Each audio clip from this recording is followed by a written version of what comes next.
বিভিন্ন narratives building, আপনার content ক্রিয়েশনের মাধ্যমে রাজনীতির মোড় ঘুরিয়ে দেওয়া সম্ভব। আমরা সর্বশেষ অভ্যুত্থানে অনলাইনের একটা ব্যাপক ভূমিকা দেখেছি। এর আগেও নানা অভ্যুত্থানে, বিশেষ করে অনলাইনে যখন জাগরণটা সৃষ্টি হয়েছে, তখন থেকে আমরা দেখেছি যে এই অনলাইন কেন্দ্রিক প্ল্যাটফর্মগুলোর মাধ্যমে রাজনীতির একটা ভালো বিকাশ পুরো ওয়ার্ল্ড ওয়াইড হয়েছে। সো সেই জায়গাতে বলতে পারি যে অনলাইনের একটা কার্যকর ভূমিকা রয়েছে আন্দোলনে। কিন্তু আমাদের দুর্ভাগ্য যে আমরা 5ই আগস্টের পর অভ্যুত্থানের সফল পরিসমাপ্তির পর থেকে আমরা দেখছি যে অনলাইন কেন্দ্রিক যে রাজনীতিটা আমরা করতে চেয়েছিলাম, সেই রাজনীতিটা আসলে এক ধরনের পলিউশনের শিকার হয়েছে, পয়জনিং হচ্ছে এখানে। কেমন? যেমন ধরেন যে একজন ব্যক্তিকে টার্গেট করে, একটা গোষ্ঠীকে টার্গেট করে রাজনৈতিক স্বার্থসিদ্ধি হাসিল করে এক ধরনের নানা প্রোপাগান্ডা, মিথ্যা সাইবার বুলিং, মিথ্যা অপতথ্য, মিস ইনফরমেশন, ডিসইনফরমেশন, এগুলো সয়লাভ হচ্ছে। একটা গুজব চাউর করে দেওয়া হচ্ছে, চাউর করে দিয়ে সেটাকে আবার এস্টাবলিশ করে কতক্ষণ পরে দেখা যাচ্ছে সেটা সত্য না, কিন্তু ততক্ষণ একটা ব্লান্ডার কিন্তু ঘটে যায়, মব সৃষ্টি হয়। এবং এগুলো অনলাইনের মাধ্যমে খুব বেশি সম্ভব।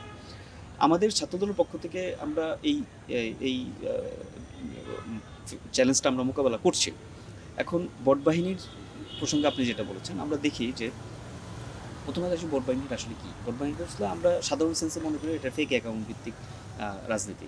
এবং আমরা যেহেতু নিজেরাও অনলাইনে টুকটাক কাজ করি, সেক্ষেত্রে আমরা দেখছি যে আমাদেরকে যেই সংঘবদ্ধ গোষ্ঠীটি আমাদেরকে অনলাইনে সাইবার বুলি করে যাচ্ছে, এই এই অংশটার ওদিকে একটা বিশাল একটা সংখ্যা হচ্ছে আপনার ফেক আইডি।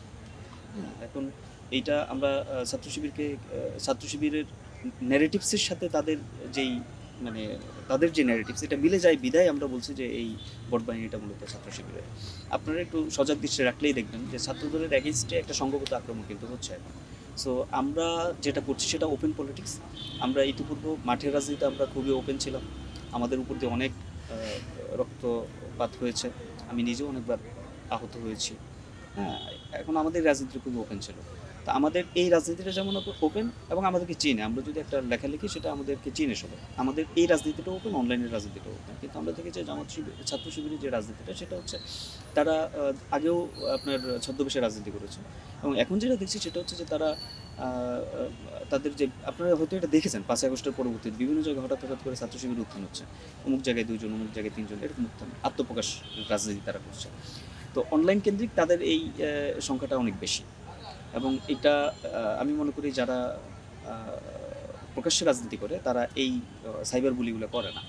এবং আমরা দেখছি যে আপনার একই ভাষা প্রয়োগ করছে একটা সংঘবদ্ধ গোষ্ঠী। ধরুন 100টা আইডি থেকে আপনাকে একই রকম ভাষায় আপনাকে বুলি করছে, তাহলে এটা অবশ্যই একটা সংঘবদ্ধ গোষ্ঠী। এবং আমরা যখন চেক করতে যাই ফ্যাক্ট, দেখি যে সেই আইডিগুলোর আদতে তেমন কোনো অস্তিত্ব নেই।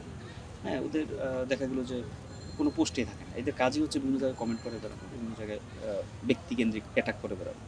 তো এইটা এক ধরনের অপরাজনীতি।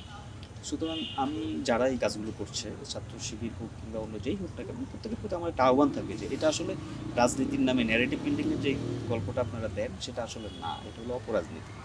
এই অপরাজনৈতিক ন্যারেটিভস বিল্ডিংয়ের মাধ্যমে আসলে ছাত্র রাজনীতিকে পরিশুদ্ধ করা বা বৃহৎ আঙ্গিকে যদি দেখি, বৃহৎ দৃষ্টিকোণ থেকে দেখলে সেখানে রাজনৈতিকভাবে ভ্যালুয়েট করার আসলে এটা হয় না। এটা হচ্ছে এক ধরনের শত্রু ক্রিয়েশন করা, এনিমি পারসেপশন করা, সাময়িক কিছু অস্থিরতা তৈরি করা, এর বেশি কিছু না। সো এই জায়গাটা খুবই নেস্টি পলিটিক্স এবং এটার অবসান হওয়া খুবই জরুরি।